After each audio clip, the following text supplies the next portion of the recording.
Senhoras e senhores, muito boa tarde. Para abrir a programação desta tarde no Fórum da Liberdade, iniciaremos com o painel Os Desafios da Imprensa e a Era Digital. Essa atividade tem a previsão de 50 minutos de duração, onde cada painelista falará por 15 minutos e depois teremos 20 minutos para os debates. As perguntas este ano podem ser feitas tanto por escrito, quanto através da rede social do Twitter, através do hashtag FL2011. Nosso primeiro convidado é o senhor Merval Pereira, que é jornalista, colunista de O Globo, tem espaço na rádio CBN, além de ser o principal comentador político do Jornal das 10, do canal a cabo Globo News. Ele veio especialmente do Rio de Janeiro para estar com a gente. Merval, muito obrigado pela sua presença. O Merval já foi premiado internacionalmente diversas vezes, pela Universidade de Colômbia, principalmente, um prêmio reconhecido, que a Ioane Sanches também já ganhou. Então, realmente é um grande defensor da liberdade de expressão e de imprensa. Merval, muito obrigado pela presença. Você está com a palavra. Boa tarde.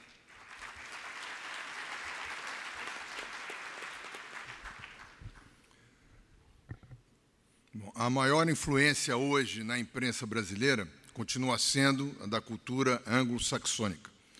E atribui-se a essa influência, especialmente da imprensa dos Estados Unidos, distorções da ética jornalística, especialmente a glamorização da notícia, a busca do espetáculo para atrair os leitores. Mas é de lá também que vêm as novas tecnologias que revolucionam o mundo na comunicação. Como todos os jornalistas no mundo, nós, na América Latina, enfrentamos os novos desafios do mundo multimídia. Segundo o professor brasileiro Rosenthal Calmon Alves, da Universidade do Texas, em Austin, um dos maiores especialistas em novas mídias, estamos no meio de uma revolução que só pode ser comparada na história das comunicações com a invenção da imprensa por Gutenberg em 1495. Ele não está falando apenas da internet, mas da revolução digital, que está transformando profundamente o mundo em que vivemos. Não é uma simples revolução tecnológica, que dá seguimento às evoluções do século passado. É muito mais do que isso. É uma ruptura de paradigmas. Revolução digital tem como impacto mais importante a repartição do poder dos meios de comunicação de massa com os indivíduos. A sociedade civil global que está se formando, segundo a definição do sociólogo Manuel Castells, da Universidade de Southern California, nos Estados Unidos, tem agora os meios tecnológicos para existir independentemente das instituições políticas e do sistema de comunicação de massas. Essa nova maneira de encarar o mundo em que vivemos, tentando preencher o que Castells define como vazio da representação, a fim de legitimar a ação política, é o que faz surgir mobilizações espontâneas usando sistemas autônomos de comunicação. Internet, comunicação sem fio, como os telefones celulares, fazendo a ligação global, horizontal da comunicação, provém um espaço público como instrumento de organização e meio de debate, diálogo e decisões coletivas, ressalta Castells. Mas é o jornalismo, seja em que plataforma se apresente, que continua sendo o espaço público para a formação de um consenso em torno do projeto democrático. Os jornais ainda são a fortaleza maior do jornalismo de qualidade, que é tão importante para a democracia. A tese de que as novas tecnologias, como a internet, os blogs, o Twitter e as redes sociais de comunicação, como o Facebook, seriam elementos de neutralização da grande imprensa, é contestada por pesquisas. Especialistas das universidades de Cornell e Stanford demonstram que a internet é a caixa de ressonância da grande imprensa, de que precisa para se suprir de informação e para dar credibilidade às informações.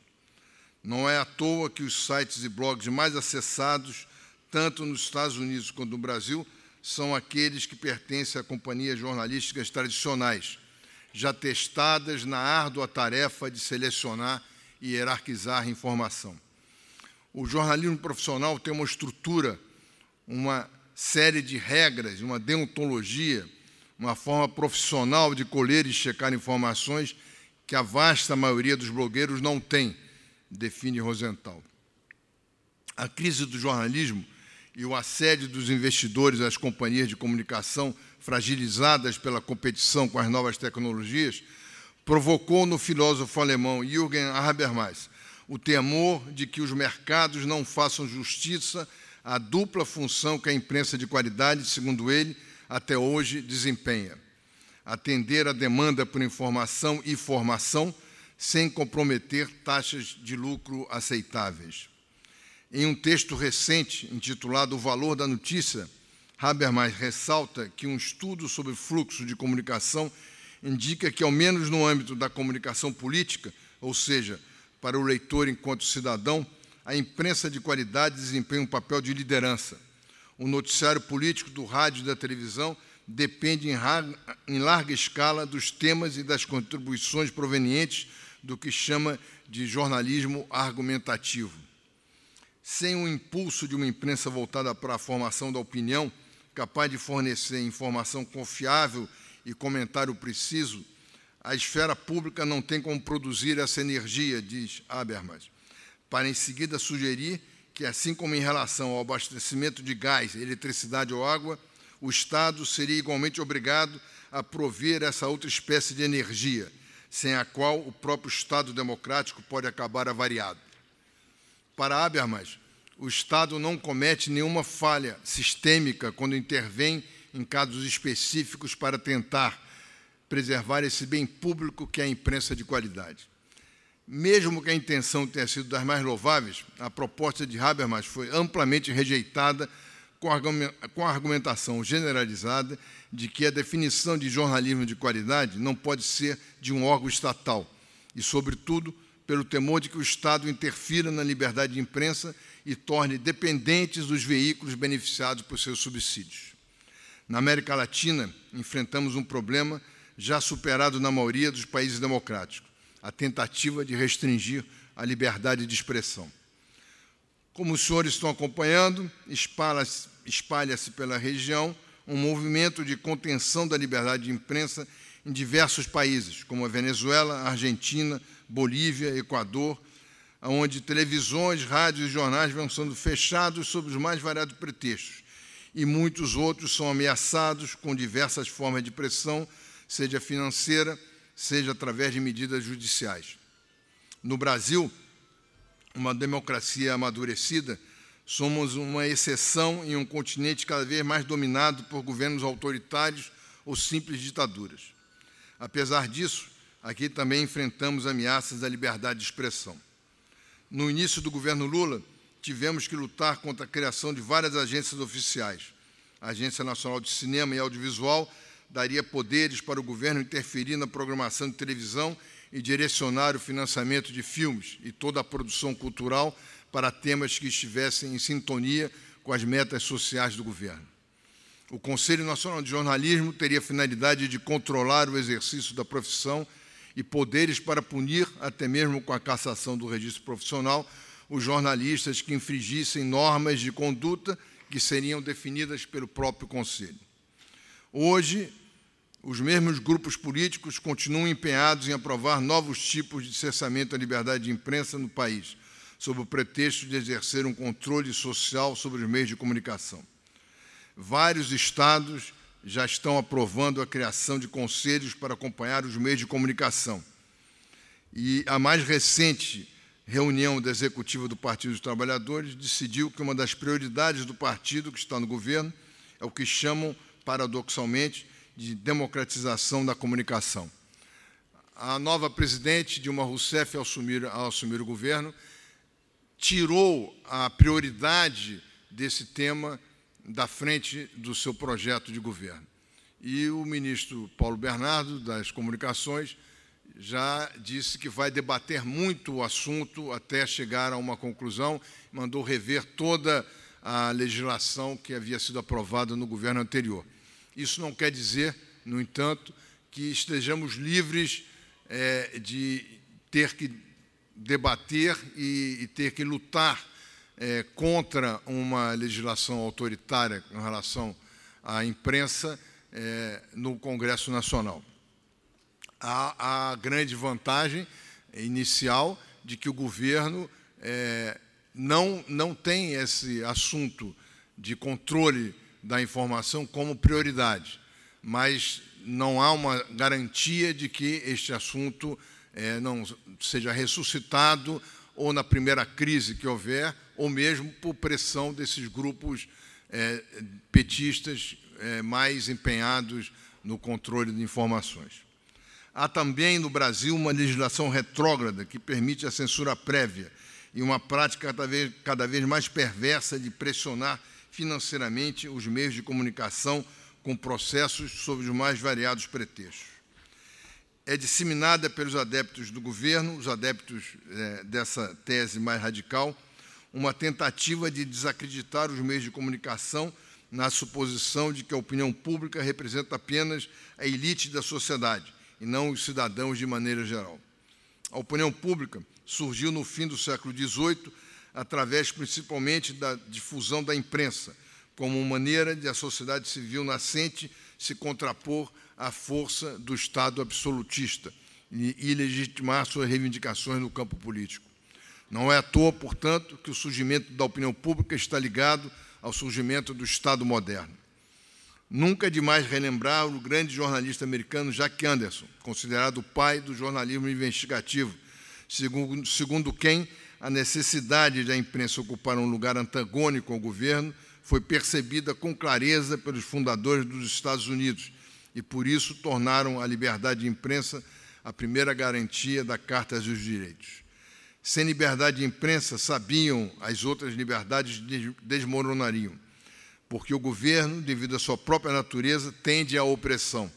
E o governo, sem um cão de guarda, logo passa a oprimir o povo a que deve servir, dizia Jack Anderson. O presidente americano Thomas Jefferson entendeu que a imprensa, tal como o cão de guarda, deve ter liberdade para criticar e condenar, desmascarar e antagonizar. Se me coubesse decidir se deveríamos ter um governo sem jornais ou jornais sem um governo, não hesitaria em preferir a última solução, escreveu ele.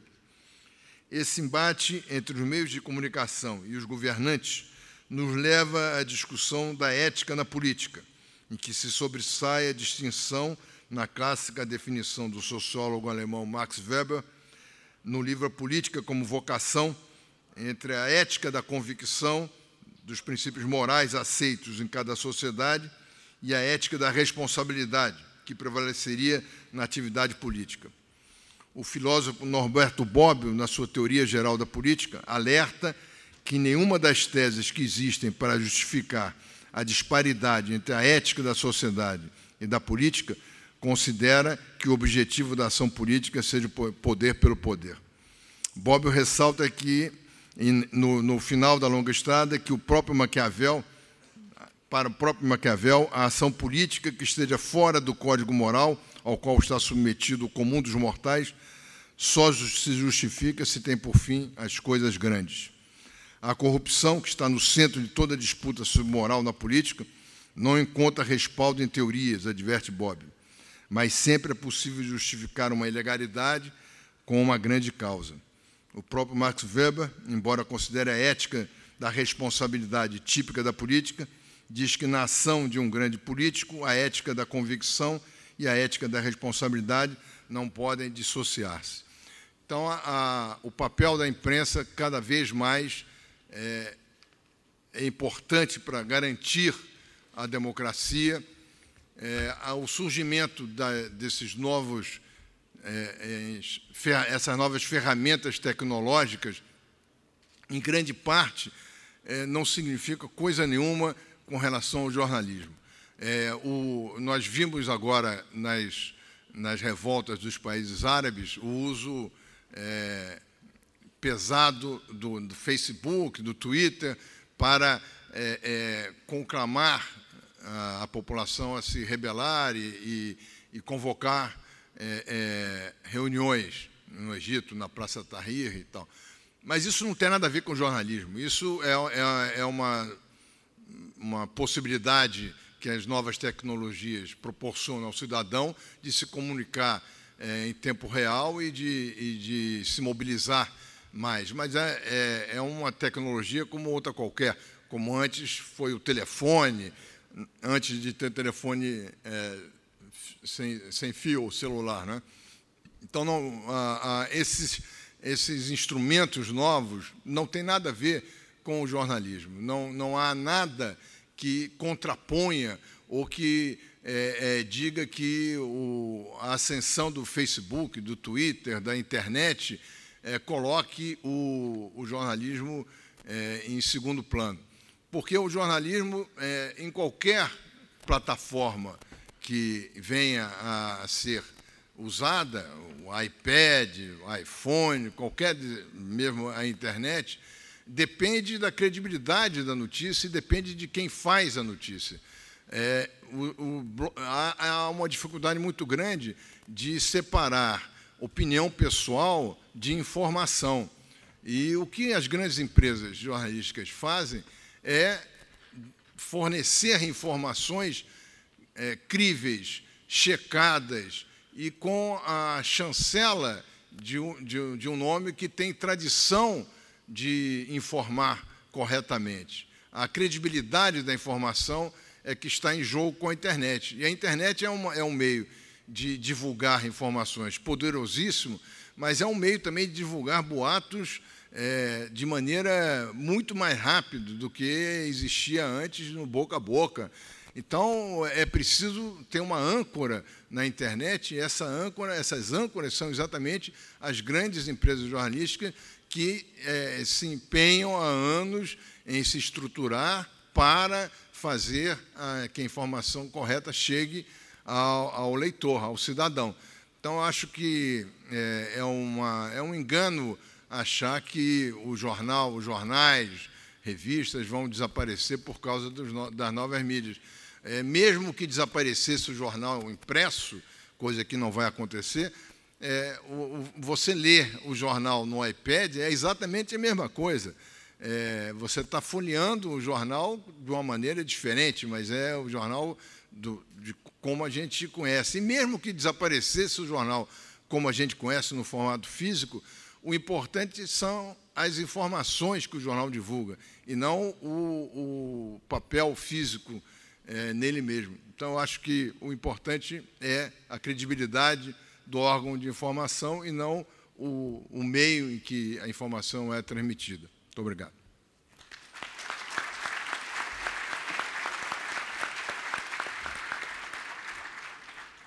Caro Merval, muito obrigado pela sua participação.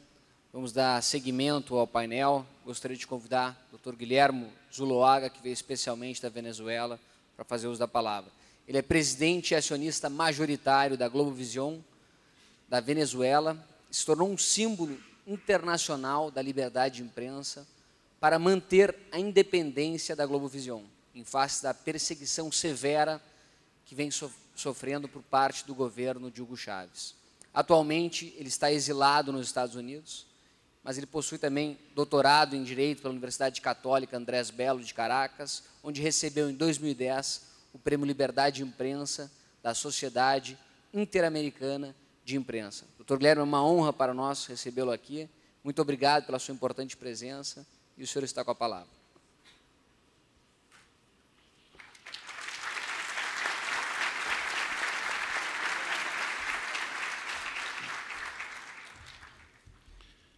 Muchas gracias a todos.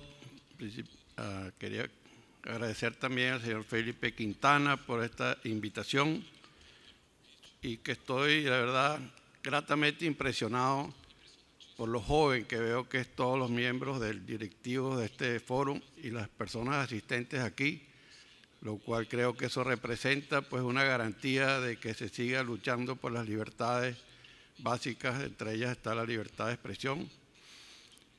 Y como dijo el señor Pereira, en algunas partes de Sudamérica y de Latinoamérica hay muchas amenazas a la libertad de expresión. Yo les voy a relatar aquí lo que está ocurriendo principalmente en Venezuela, lo cual aspiro que sirva de alerta para que estén pendientes y no dejen que eso ocurra, ni en Brasil ni en ninguno de sus vecinos, si es posible. Estamos aquí hablando de la libertad en la era digital y en Internet, y en Venezuela estamos duramente luchando por mantener una libertad de expresión en los medios tradicionales, ya sea impresos o ya sea televisión o ya sea la radio. Voy a relatar ahora un poco lo que pasa en Venezuela. Vivir en Venezuela en estos momentos no es nada fácil y la libertad de expresión está pasando por momentos muy difíciles. Numerosas y variadas han sido las maneras puestas en práctica durante los últimos 12 años para restringirla de modo injustificado, irrazonable y cada vez más ilegal y contrario a los preceptos de la Constitución de Venezuela. En Venezuela no existe autonomía en la institucionalidad del Estado y especialmente no existe independencia del Poder Judicial ni de su cabeza principal, el Tribunal Supremo de Justicia, cuyas sentencias repetidamente pretenden legitimar las agresiones del Parlamento y del Poder Ejecutivo a la libertad de expresión. Tampoco gozamos de Estado de Derecho y los medios de comunicación reiteradamente son declarados desde la jefatura del Estado enemigos de la revolución. Desde el gobierno, por más de una década, se ha estimulado una cadena de hechos que van desde las crecientes agresiones verbales que se tornan en físicas hasta llegar a una política de Estado de hostigamiento e intimidación y de clausura selectiva de medios de comunicación que busca coartar la libertad de expresión en Venezuela. En Venezuela, desde la jefatura del Estado y con el apoyo de una Asamblea Nacional complaciente, se han impulsado leyes contrarias a la Constitución que restringen de modo irrazonable la libertad de expresión y otras libertades públicas. Se han creado tributos nuevos y confiscatorios, multas desproporcionadas, detenciones ilegales y allanamientos al domicilio de representantes de los medios de comunicación. También se ha emprendido una política de estado de persecución judicial mediante la apertura de juicios penales a periodistas y directivos de medios que son encarcelados y enjuiciados en prisión solo por expresar su opinión o por hacer referencia a hechos históricos que molestan al gobierno en algún medio de comunicación o en un foro público, nacional o internacional, como fue mi caso, o es mi caso. Ejercer un derecho a réplica en una reunión de la Sociedad Interamericana de Prensa fuera de Venezuela me trajo como consecuencia una imputación penal dentro de Venezuela, por supuestamente vilipendiar al presidente de la República y por supuestamente difundir informaciones que causan zozobra pública. En Venezuela, señoras y señores, mediante artimañas jurídicas se ha criminalizado y se criminaliza la opinión.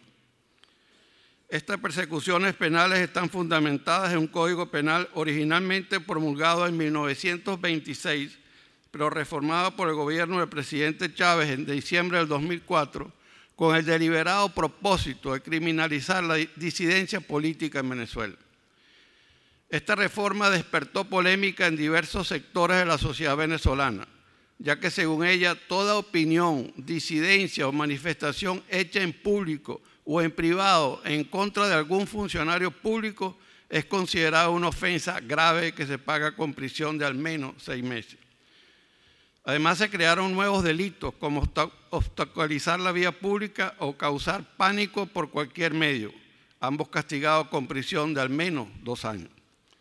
Esta reforma fue calificada por los especialistas como un avance más del gobierno del presidente Chávez en la criminalización de la disidencia política y el uso del derecho penal como arma de intimidación y de amedrentamiento. Esta reforma del Código Penal en el 2004 incrementó las penas de los llamados delitos de desacato, conocidos en Venezuela como vilipendio, que para la Comisión Interamericana de los Derechos Humanos son incompatibles con la Convención Americana sobre Derechos Humanos y por ello la Comisión ha reiterado al menos desde 1994 la necesidad de que los Estados miembros de la OEA adecúen sus leyes a las obligaciones internacionales sobre derechos humanos y supriman estos delitos. En Venezuela, por el contrario, los poderes públicos se han unido en forma coherente para endurecer las leyes de vilipendio, incluyendo el Tribunal Supremo de Justicia, cuya sala constitucional, mediante una tristemente célebre sentencia del 15 de julio de 2003 ratificó la validez de los delitos de opinión e incluso estableció la posibilidad de la censura previa judicial.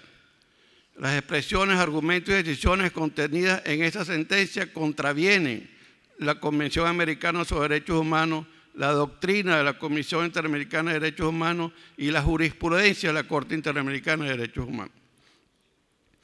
Al decir de reconocidos juristas y expertos en derechos humanos, esta reforma del Código Penal implicó una barricada al proceso democrático, que además restringió irrazonablemente la labor de los periodistas venezolanos, labor que se complicó más aún con la aprobación de la mal llamada Ley de Responsabilidad Social en Radio y Televisión. En efecto, las persecuciones administrativas a periodistas y medios de comunicación en Venezuela tienen su base en la aplicación de esta ley, que es popularmente conocida como Ley Mordaza o Ley de Regulación de Contenido.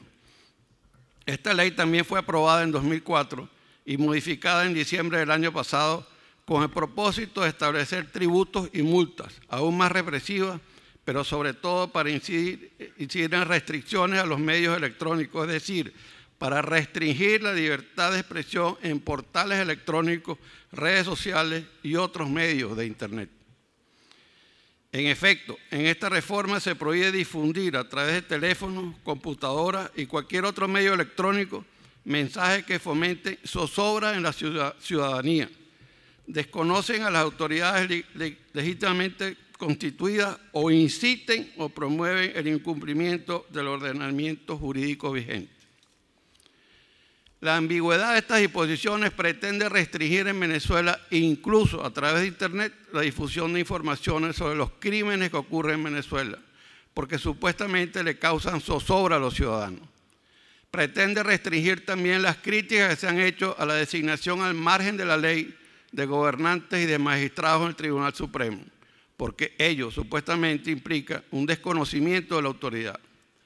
También se pretende restringir la crítica a las leyes inconstitucionales que ha aprobado el Parlamento e inclusive el Presidente de la República, porque esto es considerado incitación al incumplimiento del ordenamiento jurídico.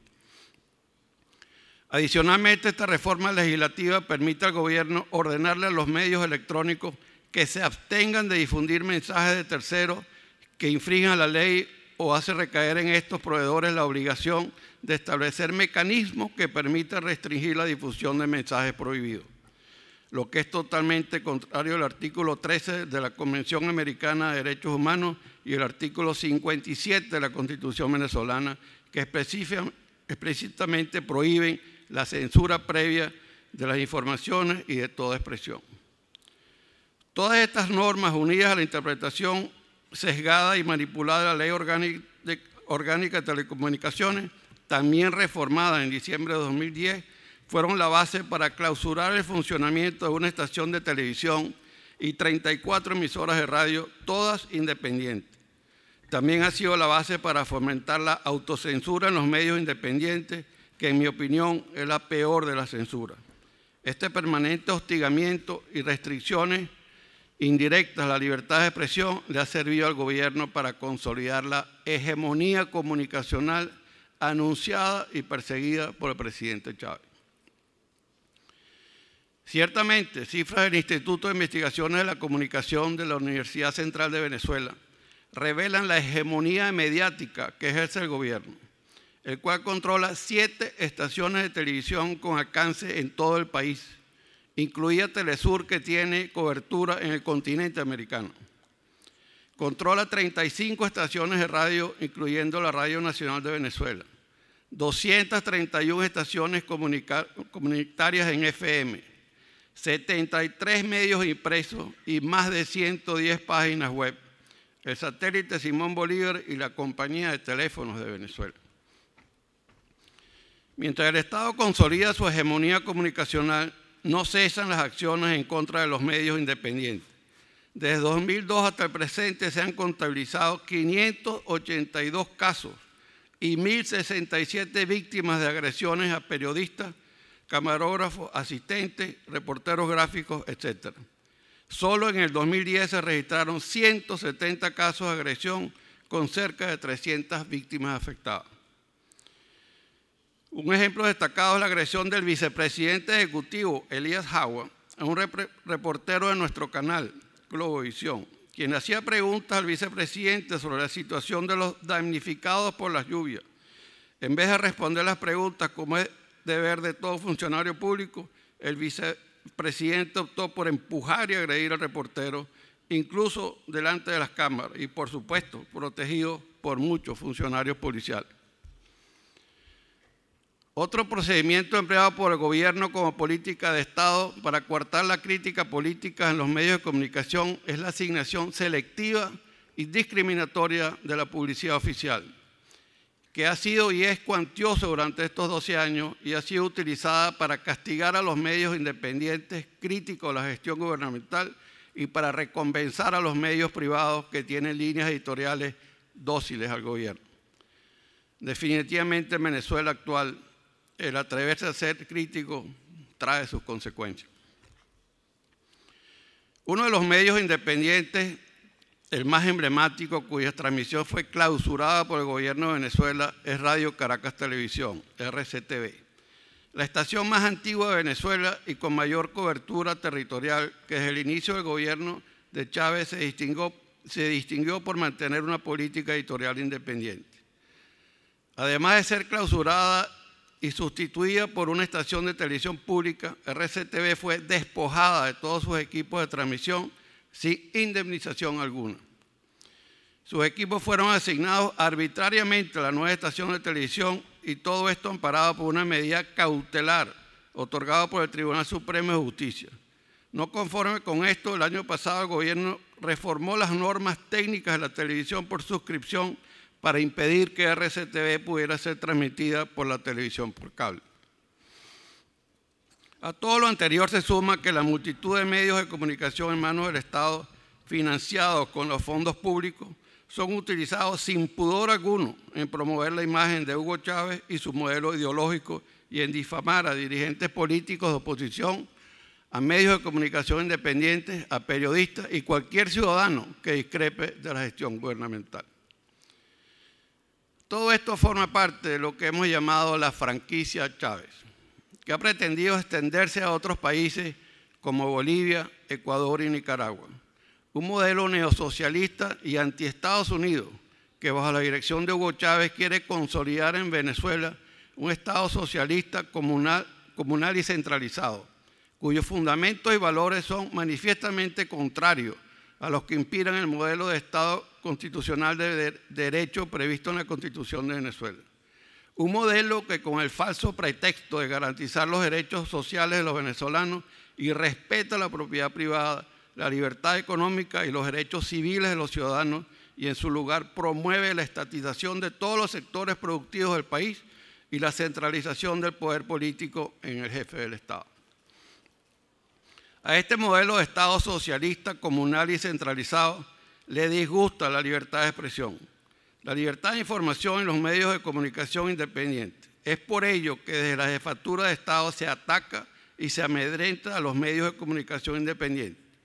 Solo en el 2010 ocurrieron algunos hechos como estos. Se oficializó la censura previa en Venezuela con la creación mediante decreto del jefe del Estado del Centro de Estudio Situacional de la Nación, cuyo presidente puede declarar el carácter secreto o clasificado de cualquier información, hecho o circunstancia del que tenga conocimiento. Esto, de acuerdo con los expertos en derechos humanos, viola los artículos 335 y 339 de la Constitución, el artículo 4 del Pacto Internacional de Derechos Civiles y Políticos y el artículo 27 de la Convención Americana sobre Derechos Humanos. 2 personas fueron arrestadas por expresar sus opiniones en Twitter, una red social que está bajo escrutinio del gobierno desde febrero de 2010, cuando el presidente Chávez la calificó como un instrumento del terrorismo y le pidió a la Asamblea que prepararan una ley para el control de Internet, lo cual se cumplió en el mes de diciembre con la reforma legislativa que mencioné antes. Un portal digital, Noticiero Digital, está bajo investigación apenas horas después que el presidente Chávez calificara de grave y denunciara por televisión el contenido de un comentario publicado por un lector. Según el presidente Chávez, tiene que haber un responsable, porque esas páginas de internet no pueden ser libres para decir lo que te dé la gana. Cita del presidente Chávez. El comentario que produjo ese comentario fue hecho por un tercero, un usuario de la página, pero el gobierno hizo responsable del portal de noticias y le abrieron un procedimiento administrativo. Recientemente, un juez prohibió a toda la prensa escrita de Venezuela publicar fotos de muerte y violencia relacionadas con los crímenes que ocurren a diario en Venezuela. La orden judicial fue producto de una acción ejercida por la Defensoría del Pueblo, quien fue militante y diputado del partido de gobierno, contra una foto publicada en primera página de El Nacional, que es un diario independiente de gran circulación nacional. La foto contenía imágenes reales sobre la cantidad de cadáveres aglomerados en la morgue forense de Caracas, producto de la violencia criminal que se vive a diario en Caracas y también en toda Venezuela. Otra gran amenaza es que, a pesar de que la oposición obtuvo una significativa representación en la Asamblea Nacional en las elecciones realizadas en septiembre de 2010, el presidente Chávez y el partido del gobierno una vez más desconocieron de facto los resultados electorales y en un lapso de solo 18 días y apenas días antes de instalarse el nuevo Congreso recién electo, el Congreso saliente, que era totalmente chavista, aprobó 27 leyes, las cuales en su totalidad violan la Constitución de Venezuela. Varias de estas leyes, como mencioné antes, afectan la libertad de expresión y afectan el libre funcionamiento de los medios de comunicación y tienen como objetivo principal radicalizar la revolución socialista en Venezuela. En ese paquete legislativo, como se le conoce en Venezuela, está incluida una polémica ley habilitante que, con el falso pretexto de auxiliar a los damnificados de las lluvias, le permite al presidente Chávez legislar por 18 meses en cualquier ámbito de la vida nacional, incluyendo telecomunicaciones y medios de comunicación social. Todo esto en el contexto de un modelo de Estado que, como hemos visto, busca la concentración de poder en el presidente Chávez y es de abierto antagonismo de la libertad de expresión y de la libertad de información. Repito que espero que este relato sirva de alerta y motive la reflexión como presidente de Globovisión, que es un medio de televisión, los invito a ver un pequeño video, lo cual resume lo que ha ocurrido en Venezuela en los últimos meses.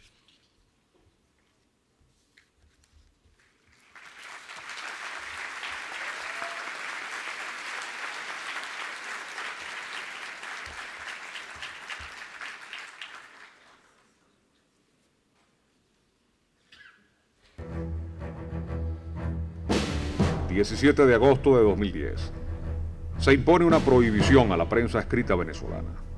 Ningún periódico pudo difundir fotografías relacionadas a hechos violentos. Para uno de los diarios, la prohibición incluía la información, las noticias. Ese día, Venezuela, por orden de un tribunal, borró de golpe las últimas hojas de los periódicos, las tradicionales páginas rojas.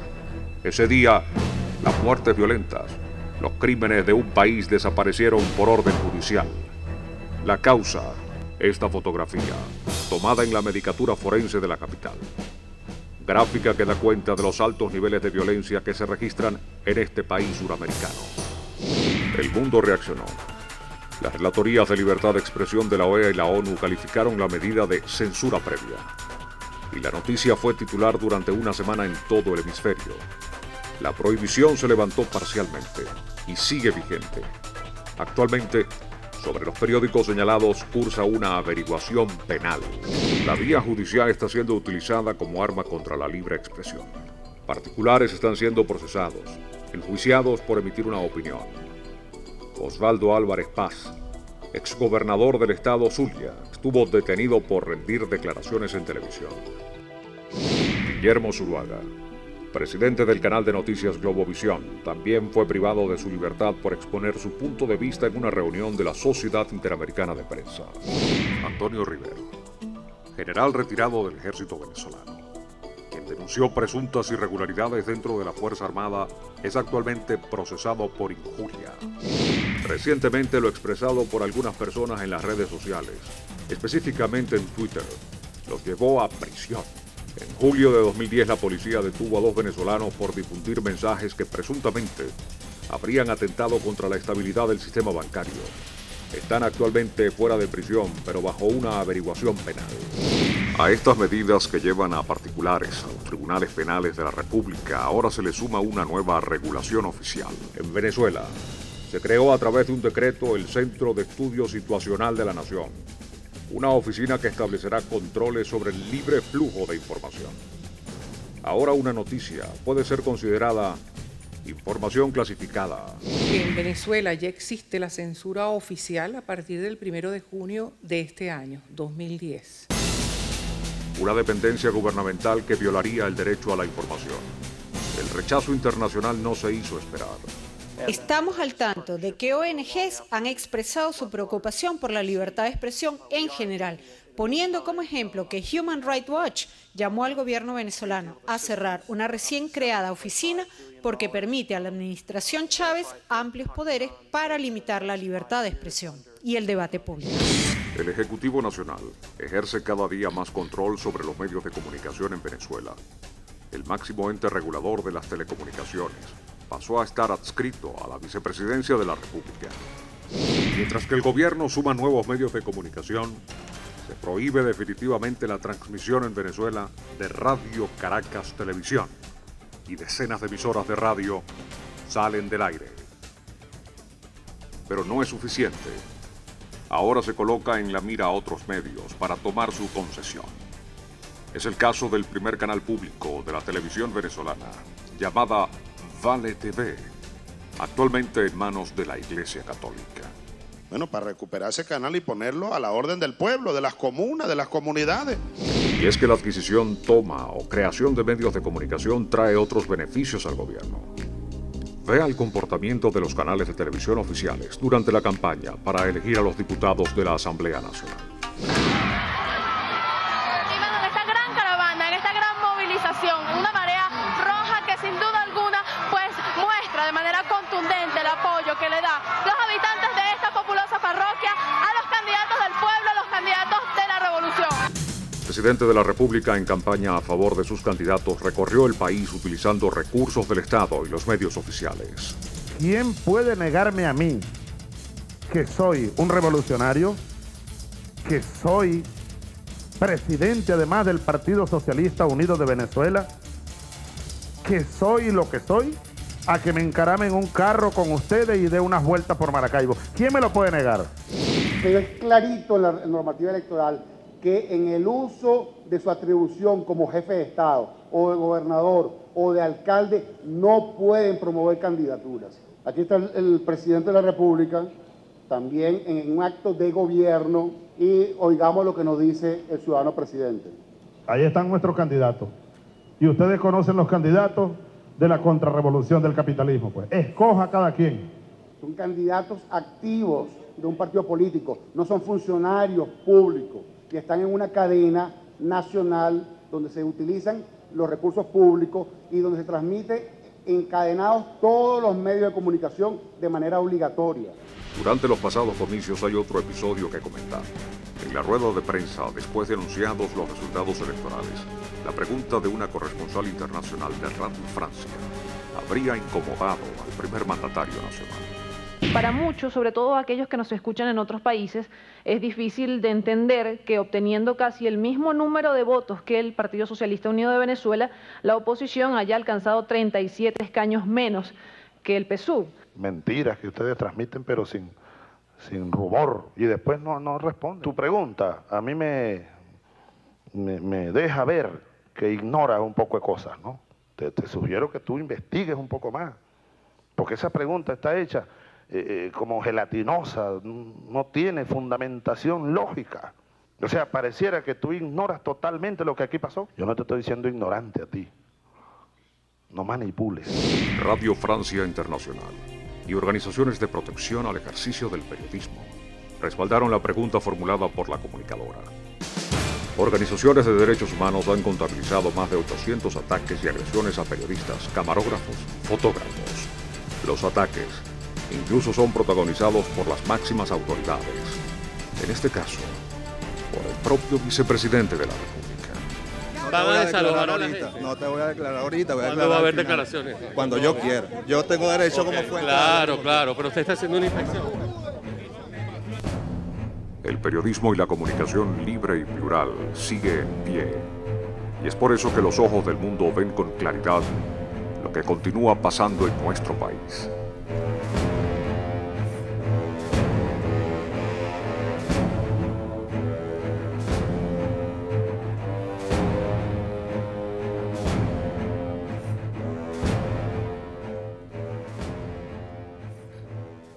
Muchas gracias.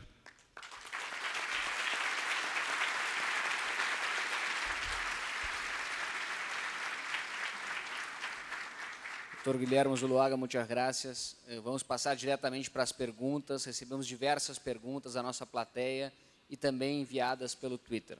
Primeira pergunta eu gostaria de dirigir ao Merval. Merval, quando a gente olha o vídeo, as declarações do Dr. Guilherme Zuluaga, isso parece uma realidade muito distante do Brasil.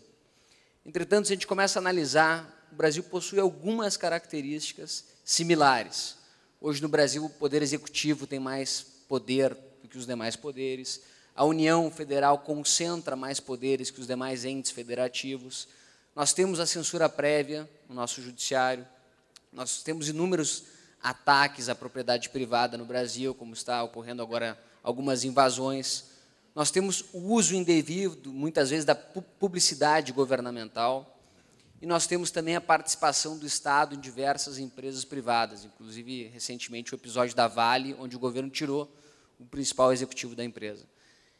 No fim, qual é essa diferença? Nós estamos nesse caminho, não estamos? O que difere o Brasil da Venezuela? E o que a gente pode aprender com o que nós devemos ou não devemos fazer aqui no Brasil? Na Argentina é a mesma coisa, né? Se a gente olhar o que está acontecendo lá. Mas eu acho que a grande diferença é que nós temos uma opinião pública muito atuante, uma imprensa muito forte, muito atuante, e, bem ou mal, a gente tem um Congresso que, mesmo o governo tendo 70% de apoio teórico, na prática, o governo não tem apoio para mudanças constitucionais que ameacem a democracia. Essa base do governo é uma base tão heterogênea, que vai da extrema esquerda à extrema direita, que, na hora de uma definição sobre a democracia, tenho a impressão de que o governo não conseguirá um consenso para aprovar alguma medida que coloque em risco o que nós já conseguimos. Então, eu acho que nós temos o Supremo, que funciona muito bem. Você pode até discordar de decisões pontuais do Supremo, como ficha limpa, por exemplo, que eu discordei, mas, de qualquer maneira, o Supremo é um poder independente, representa um poder independente, e acho que o governo, nem mesmo o Lula, com toda a popularidade dele, e tendo nomeado 7 ou 8 ministros do Supremo, nem mesmo ele conseguiu aprovar coisas no Supremo ou no Congresso que não refletissem a média das opiniões. Eu acho que a média das opiniões no Brasil ainda é muito em defesa da democracia. Então, eu acho que é por isso que, toda vez que os governos com índole autoritária, como do Lula, e esse governo que imaginava-se que fosse um governo com o mesmo espírito, até o momento a presidente está se mostrando muito mais aberta, muito mais flexível na discussão dessas questões. Precisamos aguardar, mas, de qualquer maneira, eu acho que, mesmo um governo com índole autoritária, sabe que encontra pela frente no Brasil resistências importantes no Congresso, no Supremo, na sociedade civil e na imprensa. Muito obrigado, Merval.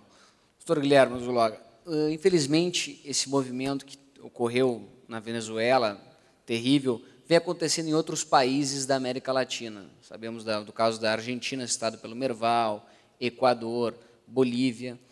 Na sua opinião, por que se deve isso? E por que o Hugo Chávez recebeu esse prêmio de liberdade de imprensa na Argentina? Não seria um contrassenso dar um prêmio de liberdade de imprensa para o Hugo Chávez?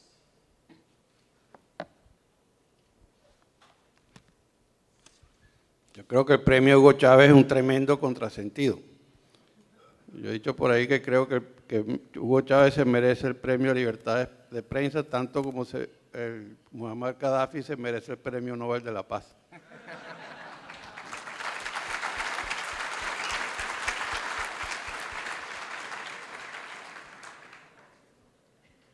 Yo creo que una de las cosas que Chávez ha hecho con la enorme fortuna que él ha ingresado a Venezuela en los últimos 10 años, donde nada más que por ingreso petrolero han sido más de 990.000 millones de dólares en los últimos 10 años, a un país de 27 millones de habitantes, o sea, la quinta parte o sexta parte de lo que es Brasil. En Venezuela no se ve el efecto de ese enorme caudal de dinero en beneficio de los ciudadanos. Y Chávez lo ha utilizado para comprar amistades, comprar votos y tratar de impulsar su concepto ideológico y su manera bajo las instrucciones directas de Fidel Castro desde Cuba. Por eso tenemos el caso de Nicaragua, donde tratan de buscar la reelección y donde Daniel Ortega fue reelecto con grandes recursos económicos traídos de Venezuela, no solamente para campañas, sino para hacer regalos y para construir viviendas, cosas que no construyen en Venezuela, las construyeron en Nicaragua para lograr obtener una presidencia. Bolivia es totalmente dependiente de la chequera de Venezuela y donde el presidente Evo Morales, pues, abiertamente hace lo que básicamente tanto Chávez le diga como también acompaña a Chávez en muchos viajes a Cuba y mantienen el mismo concepto y es el dinero venezolano el que está haciendo eso. En el caso de Ecuador, creo que aunque Ecuador es mucho más libre económicamente, al presidente Correa le gusta la idea de la reelección. Entonces, si busca el apoyo pues, de países como es el caso de Venezuela y también lo apoya, llámese Bolivia, llámese Nicaragua, pues y lo permite una reelección y el presidente Correa, aunque fue educado también dentro de una democracia en los Estados Unidos, se ve que le gusta un poco el autoritarismo y poderse quedar ahí el mayor tiempo posible.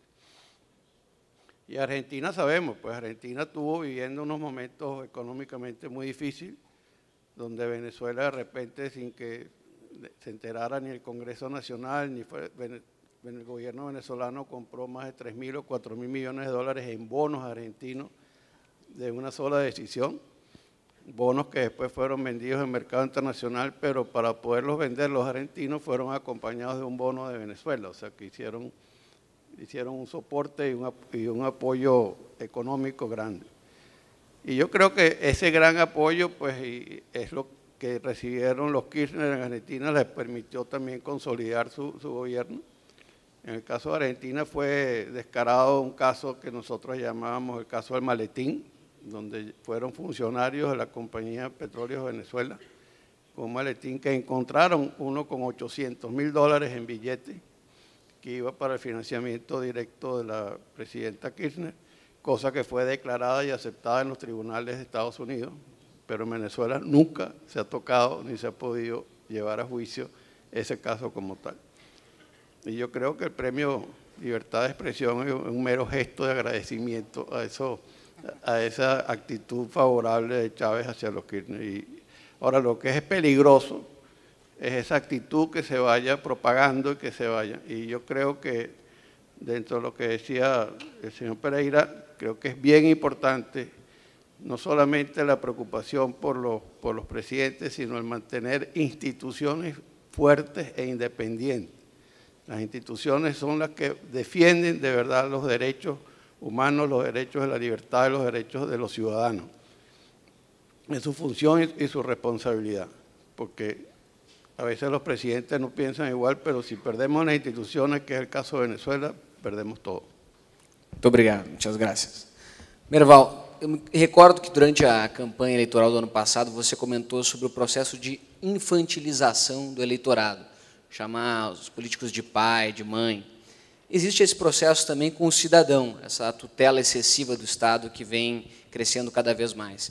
E uma das justificativas do projeto de controle social da imprensa é justamente que o cidadão é incapaz de fazer escolhas livres, plenas, escolher o jornal que vai ler, a rádio que vai ler, a televisão que vai assistir. Portanto, o governo, ou esse conselho criado pelo governo, deveria fazer essas escolhas. O que você acha desse processo de infantilização e desse projeto de controle social da imprensa?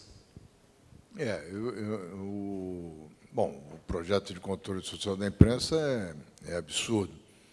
E todo governo autoritário, seja de direita ou de esquerda, ele acha que tem a capacidade de decidir pelo cidadão o que é bom, o que é ruim para ele.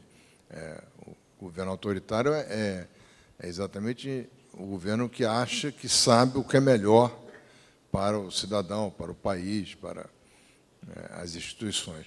Então, isso é absurdo.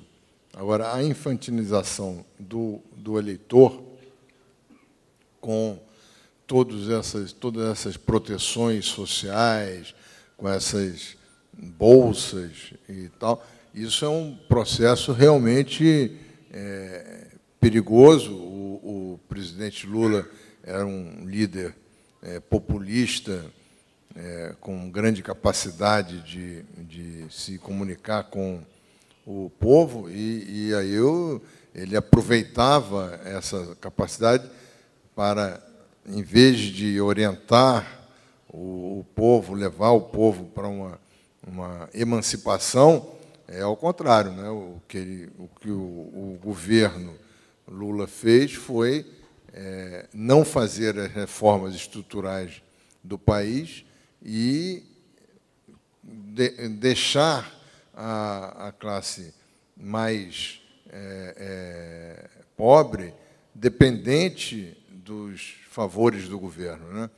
E isso é um processo claro de tentativa de controle do eleitorado brasileiro, que os coronéis faziam antigamente no Nordeste e continuam fazendo, só que por meios eletrônicos e com o apoio do governo. É o que o governo faz, do Lula fez, com muito mais capacidade pela personalidade do próprio presidente, mas o governo Dilma continua fazendo, agora mesmo, necessitando cortar gastos, aumentou o alcance do Bolsa Família e reajustou o preço da Bolsa. Então, realmente, é um caminho claramente de fazer o povo menos esclarecido, dependente das atividades do governo. Muito obrigado. Dr. Guilherme Zuloaga, há pouco nós estávamos conversando com o Dr. Jaime Sirotsky, que foi presidente da Associação Mundial dos Jornais, um grande defensor da liberdade de imprensa, sobre a importância dos organismos internacionais de defesa da liberdade de imprensa, de defesa de direitos humanos, mas também o papel de outros países da América Latina e do mundo também na defesa desses valores. Como venezuelano, o que o senhor espera do governo Dilma, que está assumindo aqui no Brasil, em relação à sua postura em termos de política externa? Eu sei que o governo Lula foi muito criticado por uma proximidade com o Irã, de uma proximidade excessiva, talvez, com Cuba, e de aceitar, muitas vezes, algumas violações a direitos humanos. Na sua opinião, o que você espera do governo de Dilma Rousseff?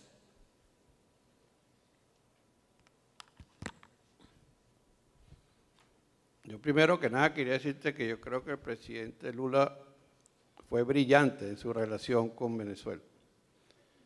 Él, a través de un abrazo de vez en cuando al presidente Chávez y un discurso de vez en cuando y aceptar una invitación para Cuba, logró que Venezuela cambiara el intercambio comercial de 600, 700 millones de dólares que era en el año 98 a que en el 2010 Venezuela le compró $7.000 millones a Brasil.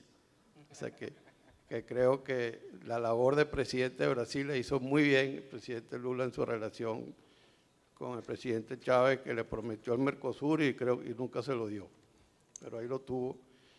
Y yo creo que los organismos internacionales cumplen una función muy importante, es donde se deben de sentar todos los países y debatir de verdad lo que es bueno para todos. Desgraciadamente, pues en Venezuela todas las decisiones de la Corte Interamericana de Derechos Humanos, como el informe de las Naciones Unidas, como el informe de Derechos Humanos de la Comisión Interamericana de Derechos Humanos, es totalmente ignorado.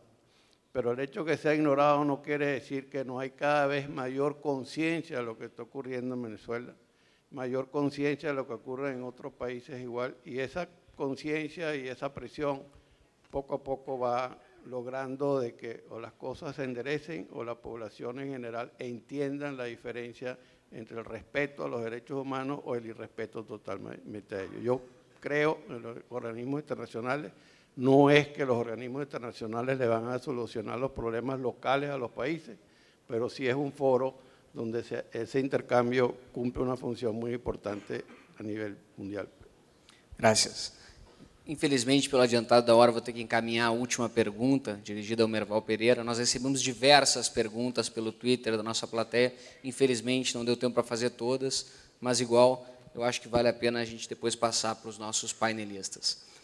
Merval, o Brasil tem um papel muito importante na América Latina, como ficou claro, né? E a gente espera do novo governo esse compromisso com a liberdade de imprensa, e a presidente Dilma já manifestou essa liberdade. Mas sempre volta outros temas, sempre acabam voltando, né? E voltou recentemente um tema, a questão do diploma de jornalistas. Eu tive a oportunidade de convidar com um grupo de jornalistas que está participando de um programa Jornalistas de Visão, que concede bolsas de mestrado no exterior. Inclusive, você fez o mestrado em Colômbia. E sobre essa discussão, você acha que realmente deve ser obrigatório o diploma de jornalista ou não? Não, não acho. Eu não tenho diploma de jornalista e fiz curso de extensão, não sei qual é o nome que tinha, em Stanford, e fui visiting scholar em Colômbia. Não, e nunca ninguém me pediu documento de que eu tenha terminado o curso, de algum curso superior. Então, não acho que seja necessário. Acho que é possível, se quiser exigir alguma coisa, exigir qualquer diploma superior e depois fazer um curso de 6 meses para se adaptar a técnicas de redação e alguma coisa de ética jornalística, que eu acho que é importante debater. Mas eu acho que no dia a dia que você cria dentro de uma redação a expertise do jornalismo. Não creio que seja preciso. Agora, isso não quer dizer que não existam universidade, faculdade de jornalismo. A Faculdade de Colômbia de Jornalismo é a melhor do mundo e nos Estados Unidos não é obrigatório o diploma de jornalismo. Portanto, você pode ter grandes, belas universidades de jornalismo para quem quiser fazer o curso. Não vejo nada demais. E o Conselho Federal de Jornalismo? Essa ideia de regulamentar a profissão? Pois é, eu acho isso uma tentativa de controle do conteúdo. Simples assim, não há nenhuma necessidade de haver o que há necessidade, cada grupo jornalístico ter a sua orientação, ter o seu código de ética, e os jornais que transgredirem a ética, forem acusados de infâmia, de injúria, calúnia, isso tem leis próprias para processar. Não creio que seja necessário nenhum tipo de lei específica para o jornalista ou para o jornalismo. Muito obrigado. Agradeço aos dois panelistas, Guilherme Zuloaga e Merval Pereira, pelo ótimo debate. Infelizmente, vamos ter que encerrar. Passo a palavra à nossa mestre de cerimônias. Obrigado.